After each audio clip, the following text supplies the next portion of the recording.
जय मसीह की सभी को। आज हम बात करने वाले हैं, क्या एक मसीह महिला श्रृंगार कर सकती है। ये सवाल अक्सर पेंटिकोस्टल लोगों में ही उठाया जाता है और ये शिक्षा दी जाती है कि औरतों को श्रृंगार नहीं करना चाहिए, ना गहने पहनना चाहिए, ना कोई क्रीम, कोई ऐसी चीज़ अपने शरीर पर नहीं लगाना चाहिए। इस तरह की शिक्षा पेंटिकोस्टल लोग ही ज़्यादातर देते हैं। पर आजकल कुछ ऐसे मसीह भाई बहन भी आ चुके हैं जो इस तरह की शिक्षाएं दे रहे कि औरतों को बिल्कुल विधवाओं की तरह रहना है, इस तरह की शिक्षा दे रहे। और ये वचन कौन कौन से वचन लेते हैं, है ना, अपनी शिक्षा को प्रूव करने के लिए हम उस वचन को पूरे संदर्भ के साथ देखते हैं कि वो वचन आखिर क्या कहते हैं और जो ये शिक्षा बना रहे क्या वो शिक्षा उस वचन के अनुसार मैच होती है या नहीं। तो आइए हम वचन पढ़ते हैं। हम वचन पढ़ते हैं पहले तिमोथियों 2 अध्याय 9 और 10 वचन, जहाँ लिखा है, वैसे ही स्त्रियां भी संकोच और संयम के साथ सुहाने वस्त्रों से अपने आप को संवारे। तो क्या कह रहा है वचन? यहाँ पर वचन कह रहा है वैसे ही स्त्रियां भी संकोच और संयम के साथ सुहाने वस्त्रों से अपने आप को संवारे।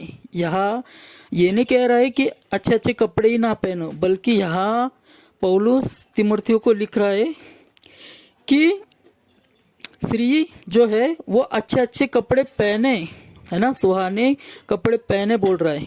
और आगे लिखता है, न कि बाल गुंथे सोने मोतियों और बहुमूल्य कपड़ों से, पर भले कामों से, क्योंकि परमेश्वर की भक्ति करने वाली स्त्रियों को यही उचित है।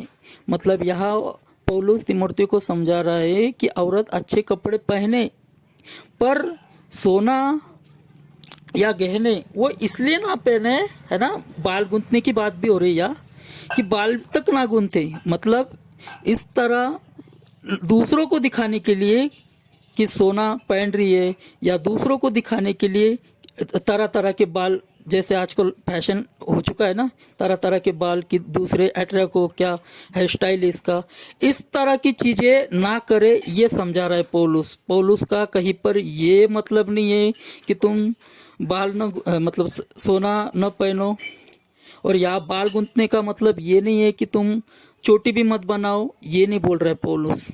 मतलब इस तरह के बाल मत गूंथो कि लोग तुम्हारे बालों को अट्रैक्शन हो कि क्या बाल गूंथे इसने, इस तरह का मत करो। तो यहाँ कहीं पर भी पौलुस ये शिक्षा नहीं दे रहा है कि तुम सोना चांदी मत पहनो, है ना। और दूसरा वचन ये लेते हैं पहले पत्रस उसका 3 अध्याय 3 से 5 वचन। यहाँ पर लिखा है, और तुम्हारा श्रृंगार दिखावटी न हो, अर्थात बाल गूंथने और सोने के गहने या भांति भांति के कपड़े पहनना, वरन तुम्हारा छुपा हुआ और गुप्त मनुष्य नम्रता और मन की दीनता की अविनाशी सजावट से सुसज्जित रहे, क्योंकि परमेश्वर की दृष्टि में इसका मूल्य बड़ा है। और पूर्व काल में पवित्र स्त्रियां भी जो परमेश्वर पर आशा रखती थी, अपने आप को इसी रीति से संवारती थी।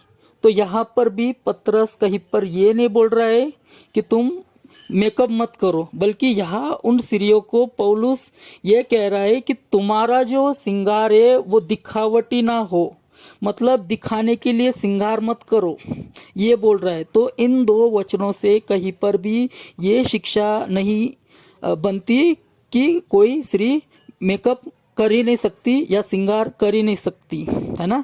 मसीहत हमको विधवाओं की तरह जिंदगी जीना नहीं सिखाती है ना।